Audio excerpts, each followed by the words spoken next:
പ്രമേഹം എന്ന് പറയുന്ന രോഗം ഇന്ന് ഒരു സർവ്വവ്യാപി പോലെയാണ്. ഒരു വീട്ടിലെങ്കിലും ഒരാളെങ്കിലും ഇന്ന് പ്രമേഹ രോഗിയാണ്. അത്രയും അധികം പ്രമേഹ രോഗികൾ നമ്മുടെ നാട്ടിലുണ്ട്. നമ്മളിത് ആദ്യ സമയത്തൊന്നും തിരിച്ചറിയാതെ പോകുന്നതുകൊണ്ടാണ് ഈ രോഗികളുടെ എണ്ണം ഇങ്ങനെ കൂടിക്കൊണ്ടേയിരിക്കുന്നത്. അപ്പോൾ നമുക്ക് ഈ പ്രമേഹം തുടക്കത്തിൽ തന്നെ എന്തൊക്കെ ലക്ഷണങ്ങളാണ് ശരീരത്തിൽ കാണിക്കുന്നത്, നമുക്ക് എങ്ങനെ തിരിച്ചറിയാം എന്നൊക്കെ ഈ വീഡിയോയിലൂടെ നോക്കാം. ഞാൻ ഡോക്ടർ പ്രിയ, ക്യുവണ്ടി ഹെൽത്ത് കെയറിലെ ഹോമിയോപ്പതിക് ഫിസിഷ്യനാണ്. അപ്പോൾ എന്താണ് പ്രമേഹം എന്ന് നോക്കാം. പ്രമേഹം എന്ന് പറഞ്ഞു കഴിഞ്ഞാൽ നമ്മുടെ രക്തത്തിൽ ഗ്ലൂക്കോസിൻ്റെ അളവ് കൂടുതലായി നിൽക്കുന്ന അവസ്ഥയാണ് നമ്മൾ പ്രമേഹം എന്ന് പറയുന്നത്.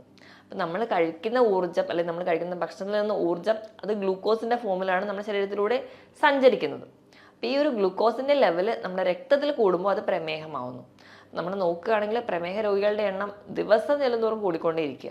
നമ്മൾ തുടക്കത്തിലൊന്നും തിരിച്ചറിയാതെ തന്നെ പോവുകയും നമുക്ക് പല പല കോംപ്ലിക്കേഷനിലോട് എത്തുമ്പോഴായിരിക്കും നമ്മൾ തിരിച്ചറിയുന്നത്. ചിലപ്പോൾ നമുക്ക് എങ്ങനെയെങ്കിലും ഒരു കാലിലോ അല്ലെങ്കിൽ നമ്മുടെ വിരലുകൾക്കൊക്കെ ഇങ്ങനെ മുറിവ് വന്നിട്ടുണ്ടെങ്കിൽ അത് ഉണങ്ങാതിരിക്കുക, അല്ലെങ്കിൽ പഴുക്കാൻ തുടങ്ങുന്ന സമയത്ത്, അല്ലെങ്കിൽ ചിലപ്പോൾ കാലിന് ചെറിയ തരിപ്പ് വരിക, കണ്ണിന് ചെറിയ മൂടലോ മങ്ങലൊക്കെ വരുന്ന സമയത്ത് നമ്മൾ ഡോക്ടറെ അടുത്ത് പോകുന്നു. ആദ്യം ഒരു ഡോസ് മരുന്നിലൊന്നും വലിയ മാറ്റം കാണിക്കാതെ വരുമ്പോൾ ഡോക്ടർമാരോ അല്ലെങ്കിൽ നമ്മൾ തന്നെ ഒരു സംശയം പറയാറുണ്ട്, എന്താ പ്രമേഹം ഉണ്ടോ എന്നൊരു ഡൗട്ട് ഉണ്ട്, അപ്പോൾ നമ്മളൊന്ന് ബ്ലഡ് ടെസ്റ്റ് ചെയ്യുക, അല്ലെങ്കിൽ HbA1c FBS ഒക്കെ ഒന്ന് നോക്കിയിട്ട് വരാൻ പറയാറുണ്ട്. അപ്പോഴാണ് പലപ്പോഴും പല ആൾക്കാരും ഈ ഒരു പ്രമേഹ രോഗമുണ്ടെന്ന് തന്നെ തിരിച്ചറിയുന്നത്. ഈ പ്രമേഹം എങ്ങനെയാണ് ഉണ്ടാകുന്നതെന്ന് നമുക്ക് നോക്കാം. നമ്മൾ കഴിക്കുന്ന ഭക്ഷണം നമുക്ക് ഗ്ലൂക്കോസ് എന്ന ഫോമിൽ നമ്മുടെ ശരീരത്തിൽ എത്തുന്നു. ഈ ഗ്ലൂക്കോസിനെ നമ്മുടെ ശരീരത്തിൽ ഉണ്ടാക്കുന്ന ഒരു ഹോർമോണാണ്, നമ്മുടെ പാൻക്രിയാസിൽ നിന്ന് ഉണ്ടാക്കുന്ന ഒരു ഹോർമോണാണ് ഇൻസുലിൻ എന്ന് പറയുന്നത്. ഈ ഇൻസുലിൻ രക്തത്തിലെത്തിയ ഗ്ലൂക്കോസിനെ വലിച്ച് നമ്മുടെ ശരീരത്തിലെ ഓരോ കോശങ്ങളിലോട്ട് എത്തിക്കും. കോശങ്ങളുടെ അവിടെ ചെന്ന് ആ ഒരു വാതിൽ തുറന്ന് ഉള്ളിലേക്ക് കിടക്കാൻ വേണ്ടി അവരെ സഹായിക്കുന്നവരാണ് ഇൻസുലിൻ റിസപ്റ്റേഴ്സ് എന്ന് പറയും. ഈ ഇൻസുലിൻ റിസപ്റ്റേഴ്സ് വന്നിട്ട് അകത്തേക്ക് കൊണ്ടുപോകും ഈ ഇൻസുലിനെയും ഗ്ലൂക്കോസിനെയും ചേർന്ന്. ഇങ്ങനെ അകത്തേക്ക് എത്തുന്നു, അവിടുന്ന് നമുക്ക് ഊർജ്ജം ആവശ്യത്തിന് ഉണ്ടാക്കുന്നു, നമ്മുടെ ദൈനംദിന പ്രവർത്തനങ്ങളൊക്കെ നടക്കുന്നു.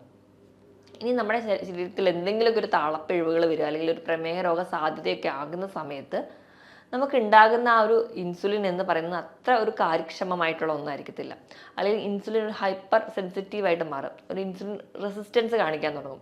അപ്പോൾ ഇൻസുലിൻ റെസിസ്റ്റൻസ് ആയി കഴിഞ്ഞിട്ടുണ്ടെങ്കിൽ നമുക്ക് ഈ ഒരു പറയുന്ന ഇൻസുലിൻ അകത്തേക്ക് ഉണ്ടാകാനുള്ള റിസപ്റ്റേഴ്സിൻ്റെ ഒരു കഴിവ് കുറയുകയും നമ്മൾ എത്ര റിസപ്റ്റേഴ്സും ആ ഒരു കറക്റ്റായിട്ട് ഗ്ലൂക്കോസിൻ്റെ അകത്തേക്ക് വലിച്ചുകൊണ്ട് പോകാൻ പറ്റാതെ വരികയും ചെയ്യും. അതിൻ്റെ ഭാഗമായിട്ട് നമ്മുടെ രക്തത്തിൽ നമുക്ക് ഈ ഗ്ലൂക്കോസിൻ്റെ ലെവൽ കൂടുതലായിട്ട് വരാൻ ചാൻസ് ഉണ്ട്.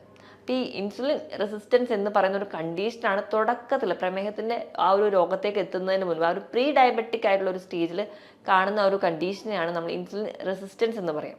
ഈ ഇൻസുലിൻ റെസിസ്റ്റൻസ് എന്ന് പറയുന്ന ഒരു കണ്ടീഷൻ ആകുമ്പോൾ തന്നെ നമ്മുടെ ശരീരത്തിൽ ചെറിയ ചെറിയ ലക്ഷണങ്ങൾ കാണിക്കാറുണ്ട്. അതിൽ ഒന്നാമത്തെ ലക്ഷണം എന്ന് പറഞ്ഞെങ്കിൽ അമിതമായ വിശപ്പ്. നമ്മൾ നോർമലായിട്ട് ഭക്ഷണം കഴിച്ചുകൊണ്ടിരിക്കുന്ന ഒരാളാണ്, നമുക്ക് അത്യാവശ്യം വണ്ണമൊക്കെ ഉണ്ട്, പക്ഷേ പിന്നീട് അയാൾക്ക് വിശപ്പ് അങ്ങ് കൂടാൻ തുടങ്ങുകയാണ്. ഇപ്പോൾ നമ്മുടെ വീട്ടിലോ അല്ലെങ്കിൽ നമ്മുടെ ചുറ്റുപാടും ആരെങ്കിലും ഉണ്ട്, ഭയങ്കരമായിട്ട് എനിക്കങ്ങ് വിശപ്പാണ് എന്ന് പറയുന്ന ആൾ, പക്ഷേ ഭക്ഷണം കഴിക്കുന്നുണ്ടെങ്കിലും ഭയങ്കരമായി എനിക്ക് ക്ഷീണമുണ്ട് എന്നൊക്കെ പറയാൻ തുടങ്ങുന്നുണ്ടെങ്കിൽ നമ്മൾ പറയാം അവരോട്, ഒന്ന് ജസ്റ്റ് പ്രമേഹം ഉണ്ടോ, അല്ലെങ്കിൽ നിങ്ങൾക്ക് പാരമ്പര്യമായിട്ട് പ്രമേഹമുള്ള ആൾക്കാരാണെങ്കിൽ ഒന്ന് ജസ്റ്റ് ബ്ലഡ് ടെസ്റ്റ് ചെയ്ത് നോക്കൂ, അല്ലെങ്കിൽ പ്രമേഹ രോഗ സാധ്യത നിങ്ങൾക്കുണ്ട് എന്ന് പറയാം. അപ്പം ഇങ്ങനെയൊരു ലക്ഷണമാണ് ആദ്യം നമുക്ക് കാണാൻ പറ്റുക. ഇനി ഇതിനോടൊപ്പം തന്നെ നമുക്ക് ഈ വിരലുകളുടെ മടക്കുകളിൽ, കഴുത്തിൻ്റെ പുറകു ഭാഗത്ത് ഈ മടക്കുകളിലാണ് കൂടുതലായിട്ട് ഒരു കറുത്ത നിറമാകുക. നമ്മൾ അക്കാന്തോസിസ് നൈഗ്രിക്കൻസ് എന്നാണ് പറയുക. ഇപ്പം ഒരു ഇൻസുലിൻ റെസിസ്റ്റൻസ് ഉണ്ടാകുന്ന ഒരു ടൈമിൽ കാണുന്ന ഒരു ലക്ഷണമാണിത്. ഇതേ ലക്ഷണം നമുക്ക് PCOD കേസിലും കാണാൻ പറ്റും. കാരണം അവിടെയും നമ്മുടെ ശരീരത്തിൽ ഇൻസുലിൻ റെസിസ്റ്റൻസ് ആണ് ഉണ്ടാവുക. PCOD ഉള്ള പെൺകുട്ടികൾക്ക് നോക്കിക്കഴിഞ്ഞാൽ അവരെ കഴുത്തിൻ്റെ ബാക്കിൽ ഒരു കറുത്ത നിറം, അതേപോലെ വിരലുകളുടെ മടക്കുകളിൽ ഒരു ബ്ലാക്ക് ഡിസ്കളറേഷൻ ഉണ്ടെങ്കിൽ അവിടെയും ഇൻസുലിൻ റെസിസ്റ്റൻസ് ഉണ്ടെന്നാണ് അർത്ഥം. അപ്പം അതും ഒരു ലക്ഷണമാണ്. ഇനി നമ്മൾ രക്തത്തിൽ നമ്മുടെ ഗ്ലൂക്കോസിൻ്റെ ലെവൽ അങ്ങ് കൂടി, അതായത് ഡയബറ്റീസിൻ്റെ തുടക്കത്തിലേക്ക് എത്തി, അല്ലെങ്കിൽ ഡയബറ്റിക്കായി, നിങ്ങളൊരു പ്രമേഹ രോഗിയായി, ഇങ്ങനെ ഗ്ലൂക്കോസ് ലെവൽ നമ്മുടെ രക്തത്തിൽ കൂടിക്കഴിഞ്ഞാൽ നമുക്ക് വിശപ്പ് കൂടുന്നതിനോടൊപ്പം തന്നെ ദാഹവും കൂടും. ദാഹം കൂടുമ്പോൾ നമ്മൾ നല്ല രീതിയിൽ വെള്ളം കുടിക്കും. ഇനിയിപ്പോൾ വെള്ളം കുടിക്കുന്നതിനേക്കാളും അധികമായിട്ട് മൂത്രം പോകാൻ തുടങ്ങും. അങ്ങനെ ഇടയ്ക്കിടയ്ക്ക് മൂത്രം ഒഴിക്കണം എന്നുള്ളൊരു തോന്നൽ. അപ്പം നമ്മൾ ഈ ഒരു 3 ടേമാണ് നമ്മൾ ഏറ്റവും അധികമായിട്ട് പറയുക: പോളിഡിപ്സിയ, പോളിഫാജിയ, പോളിയൂറിയ. പോളിഡിപ്സിയ എന്ന് പറയുമ്പോൾ നല്ലപോലെ വെള്ളം കുടിക്കുക, പോളിഫാജിയ എന്ന് പറഞ്ഞാൽ നല്ലപോലെ വിശപ്പ്, പോളിയൂറിയ എന്ന് പറഞ്ഞാൽ അധികമായിട്ട് മൂത്രം ഒഴിക്കാൻ പോവുക. 1 മണിക്കൂറിൽ തന്നെ 2 തവണ കൂടുതൽ മൂത്രം ഒഴിക്കാൻ പോകുന്നുണ്ടെങ്കിൽ നിങ്ങൾക്ക് ഒരു പ്രമേഹ രോഗ സാധ്യതയൊക്കെ ഉണ്ട്. അപ്പോൾ ഈ 3 ലക്ഷണങ്ങൾ ഉണ്ടെങ്കിൽ, ഈ ഒരു 3 ലക്ഷണങ്ങൾ നമ്മൾ കാർഡിനൽ സിംറ്റംസ് ആയിട്ടാണ് പറയുക. ഈ ഒരു 3 ലക്ഷണങ്ങൾ ഉണ്ടെങ്കിൽ നമുക്ക് ഉറപ്പിക്കാം, അല്ലെങ്കിൽ പ്രമേഹ രോഗ സാധ്യത വളരെയധികം കൂടുതലാണ്. അപ്പോൾ ഈ ലക്ഷണങ്ങൾ ആർക്കെങ്കിലും ഉണ്ടെങ്കിൽ അത് എത്രയും പെട്ടെന്ന് നിങ്ങൾ ഒരു ഡോക്ടറെ കാണുക, അല്ലെങ്കിൽ നിങ്ങൾ തന്നെ പോയിട്ട് ഒരു ബ്ലഡ് ടെസ്റ്റ് ചെയ്ത് നോക്കുക.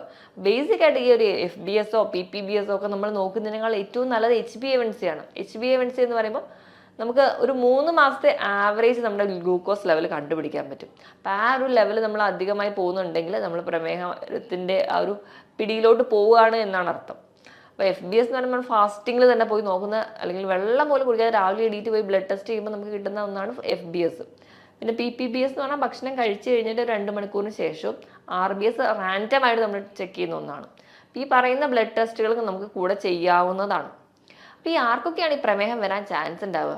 അത് നമ്മൾ അറിയാം, മിക്ക ആൾക്കാരും പറയാറുണ്ട് എനിക്ക് പാരമ്പര്യമായിട്ട് അച്ഛനും അമ്മയ്ക്കും ഒക്കെ ഷുഗർ ഉണ്ട്, അതുകൊണ്ടാണ് എനിക്ക് ഷുഗർ വന്നതെന്ന്.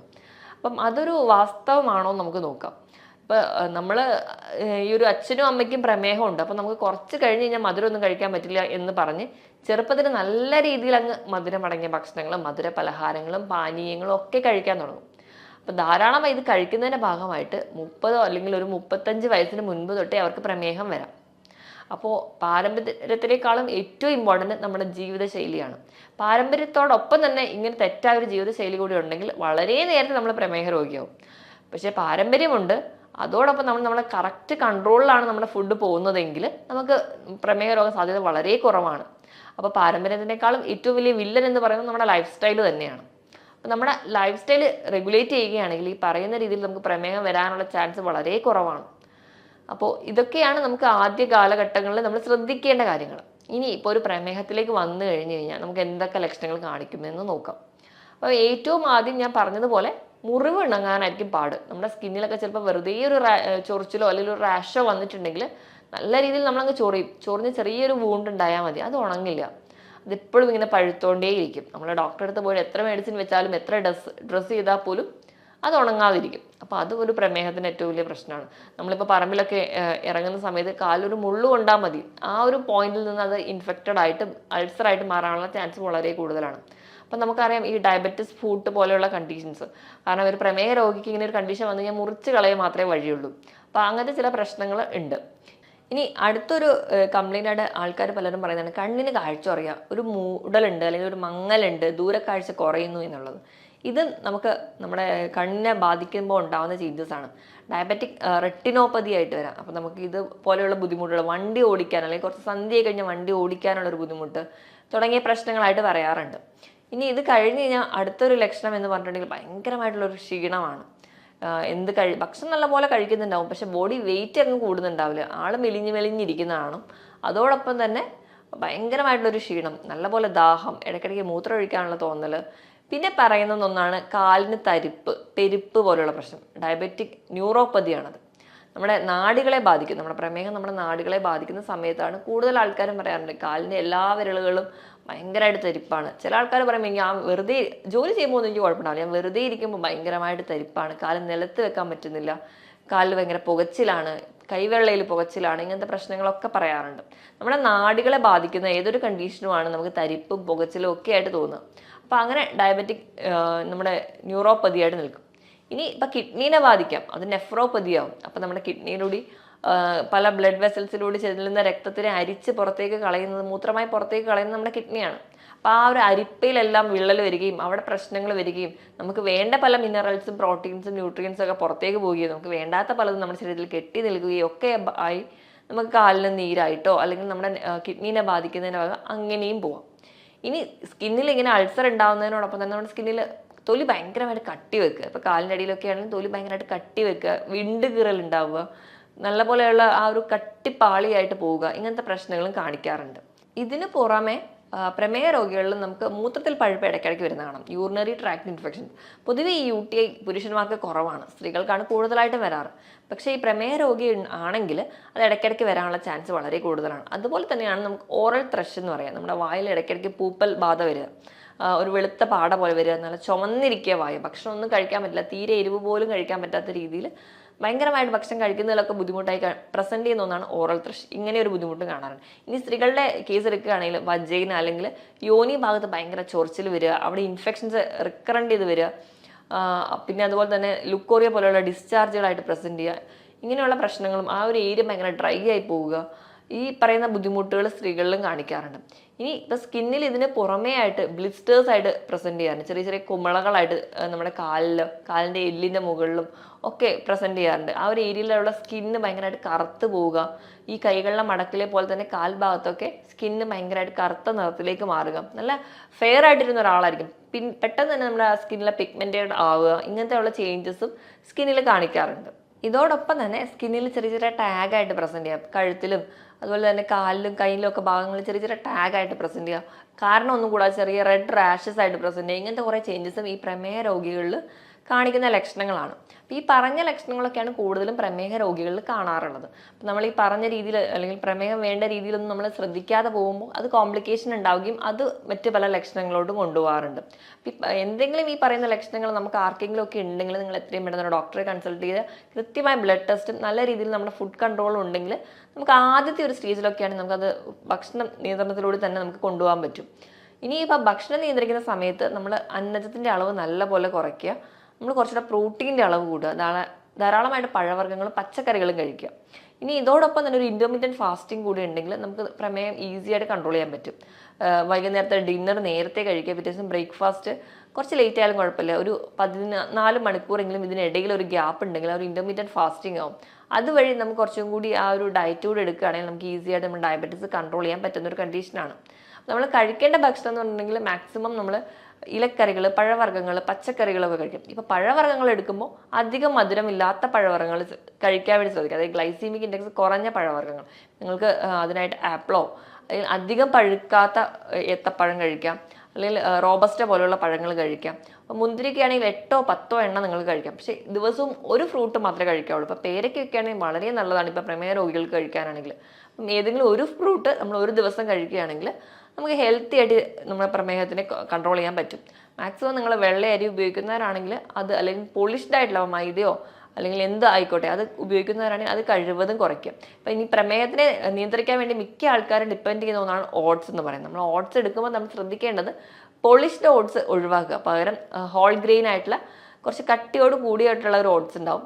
അപ്പോൾ അത് മേടിച്ച് കുക്ക് ചെയ്യാൻ വേണ്ടി ശ്രദ്ധിക്കുക. പിന്നെ അത് പാചകം ചെയ്യുന്ന രീതിയിലാണെങ്കിലും നമ്മൾ എപ്പോഴും ഇൻസ്റ്റൻറ്റ് ഓട്സ് എടുത്ത് നമ്മുടെ പാലിൽ അല്ലെങ്കിൽ വെള്ളത്തിൽ കുറുക്കി കഞ്ഞിയായിട്ട് കഴിക്കാനാണ് താല്പര്യപ്പെടുക, അല്ലെങ്കിൽ ആ ഒരു കുറുക്ക് ഫോമിലോട്ട് കഴിക്കാനാണ് താല്പര്യപ്പെടുക. അത് നമുക്ക് ഗ്ലൈസമിക് ഇൻഡെക്സ് വളരെയധികം കൂടാനുള്ള കാരണമാവും. അപ്പോൾ അതിന് പകരമായിട്ട് നിങ്ങൾ മാക്സിമം ഉപ്പുമാവ് അല്ലെങ്കിൽ പുട്ട്, ഇത് രണ്ടും ഗ്ലൈസമിക് ഇൻഡെക്സ് പൊതുവേ ഓട്സിൽ കുറഞ്ഞതാണ്. അപ്പം ഇത് രണ്ടും കുക്ക് ചെയ്ത് കഴിക്കാൻ വേണ്ടി ശ്രദ്ധിക്കും. ഇപ്പോൾ പച്ചക്കറി ധാരാളം ഇട്ടിട്ട് നിങ്ങൾക്ക് ഉപ്പുമാവ് കഴിക്കുകയാണെങ്കിൽ നമ്മൾ ഹെൽത്തി ആയിട്ട് ഇരിക്കാനും പറ്റും, ഗ്ലൈസമിക് ഇൻഡെക്സ് വളരെ കുറവായിരിക്കും. അപ്പോൾ അങ്ങനെയുള്ള ഹെൽത്തി ആയിട്ടുള്ള ഫുഡുകൾ ഡിപ്പെൻഡ് ചെയ്യാൻ വേണ്ടി നോക്കുക. അപ്പോൾ വൈകുന്നേരത്തെ ഒരു ഡിന്നർ എന്ന് പറഞ്ഞാൽ നിങ്ങൾ സാലഡിലൂടെ മാത്രം ഒതുക്കുക. ഭക്ഷണം കംപ്ലീറ്റ്ലി ഒഴിവാക്കുകയല്ല വേണ്ടത്. നമ്മൾ ഭക്ഷണം കഴിക്കണം, ക്വാണ്ടിറ്റി നല്ലപോലെ കുറയ്ക്കുക, തവണകൾ കൂട്ടുക. ഇപ്പം പ്രമേഹ രോഗികൾ എപ്പോഴും ഭക്ഷണം കഴിക്കുമ്പോൾ 4 or 5 തവണയായിട്ട് കഴിക്കുക. കഴിക്കുന്നതിൻ്റെ ക്വാണ്ടിറ്റി അങ്ങ് കുറച്ചാൽ മതി, നമ്മുടെ വിശപ്പിനനുസരിച്ച് മാത്രം. വളരെ കുറഞ്ഞ രീതിയിൽ ഭക്ഷണത്തിൻ്റെ അളവ് കുറയ്ക്കുക, ക്വാളിറ്റി നല്ല രീതിയിൽ കൂട്ടാനും ശ്രദ്ധിക്കുക. അതായത് നല്ല രീതിയിൽ പച്ചക്കറികളോ അല്ലെങ്കിൽ ഞാൻ പറഞ്ഞ രീതിയിൽ ഹെൽത്തി ആയിട്ടുള്ള ഭക്ഷണം. അപ്പോൾ നമ്മളത് കൃത്യമായ ഒരു ഡയറ്റീഷ്യൻ്റെ അണ്ടറിൽ ഡയറ്റോട് എടുക്കുകയാണെങ്കിൽ നമുക്ക് ഈസി ആയിട്ട് നമുക്ക് പ്രമേഹത്തിനെ കൺട്രോൾ ചെയ്യാൻ പറ്റും. അതുപോലെ തന്നെ നമുക്ക് എല്ലാ രീതിയിലുള്ള പ്രോട്ടീൻസ് കഴിക്കാവുന്നതാണ്. ഇപ്പോൾ പയറ്, കടല അങ്ങനത്തെയുള്ള പച്ചക്കറി വിഭാഗത്തിൽ പെടുന്ന നമുക്ക് പ്രോട്ടീൻസ് ആയിക്കോട്ടെ, അതുപോലെ തന്നെ മത്സ്യവും മാംസവും ഒക്കെ കഴിക്കാവുന്നതാണ്. അതൊക്കെ കറി വെച്ച് കഴിക്കുന്നത് നമുക്ക് കുറച്ചുകൂടെ ഹെൽത്തി ആയിട്ട് ഇരിക്കാനും അല്ലെങ്കിൽ നമുക്ക് ഉണ്ടാകുന്ന ആ ഒരു ക്ഷീണത്തിനെ ഓവർകം ചെയ്യാനും പറ്റും. ഈ പറഞ്ഞ രീതിയിൽ തന്നെ നമ്മുടെ ഡയറ്റ് സെറ്റ് ചെയ്യുക. പിന്നെ വേണ്ടത് കൃത്യമായൊരു വ്യായാമമാണ്. നിങ്ങൾ ആഴ്ചയിൽ 5 ദിവസമെങ്കിലും നിർബന്ധമായിട്ട് എന്തെങ്കിലും ഒരു വ്യായാമം വേണം. നമ്മൾ വീട്ടിൽ ജോലി ചെയ്യുന്നുണ്ടെന്ന് ഓർത്തിട്ടോ അല്ലെങ്കിൽ നമ്മൾ മറ്റു പല ജോലികളും ചെയ്യുന്നവരാണ്, അതുകൊണ്ട് എനിക്ക് വ്യായാമത്തിൻ്റെ ആവശ്യമില്ല എന്നുള്ളൊരു തെറ്റിദ്ധാരണ മാറ്റിയിട്ട് വ്യായാമത്തിന് വേണ്ടിയിട്ട് ഒരു അരമണിക്കൂറെങ്കിലും മാറ്റി വെക്കുക. ആഴ്ചയിൽ 5 ദിവസമെങ്കിലും കൃത്യമായ വ്യായാമം വേണം. ആവശ്യത്തിന് വെള്ളവും നല്ലപോലെ തന്നെ കുടിക്കാൻ വേണ്ടി ശ്രദ്ധിക്കുക. ഇതോടൊപ്പം തന്നെ നമ്മുടെ ഉറക്കത്തിൻ്റെ പാറ്റേൺ ഒക്കെ കൃത്യമായിട്ട് ഇരിക്കുകയാണെങ്കിൽ നമുക്ക് ഈ പറയുന്ന രോഗങ്ങളൊന്നും വലിയ കോംപ്ലിക്കേഷനിലൂടെ പോവാതെ കൺട്രോൾ ചെയ്യാൻ പറ്റും. ഒരു 6 മുതൽ 7 മണിക്കൂർ വരെ നല്ല ഉറക്കം കിട്ടുകയാണെങ്കിൽ നമ്മുടെ ഹെൽത്തി ആയിട്ടിരിക്കാൻ വേണ്ടി സഹായിക്കുകയും ചെയ്യും. ഈ പറഞ്ഞ കാര്യങ്ങളൊക്കെ നിങ്ങൾ ശ്രദ്ധിക്കുക. ഇനി നിങ്ങൾക്ക് എന്തെങ്കിലും പ്രമേഹ രോഗ സാധ്യത ഉണ്ടെങ്കിലോ അല്ലെങ്കിൽ എന്തെങ്കിലും ഈ ഡൗട്ടുകൾ, ഈ പറഞ്ഞ ലക്ഷണങ്ങൾ എന്തെങ്കിലും ഡൗട്ടൊക്കെ ഉണ്ടെങ്കിൽ നിങ്ങളൊരു ഡോക്ടറുടെ കൺസൾട്ടേഷൻ എടുക്കുക. ഈ പറഞ്ഞ കാര്യത്തിൽ എന്തെങ്കിലും ഡൗട്ട് ഉണ്ടെങ്കിൽ താഴെ കാണുന്ന നമ്പറിൽ കോൺടാക്ട് ചെയ്യുക. മറ്റൊരു ഹെൽത്ത് ടോപ്പിക്കുമായിട്ട് വീണ്ടും കാണുന്നത് വരെ നന്ദി.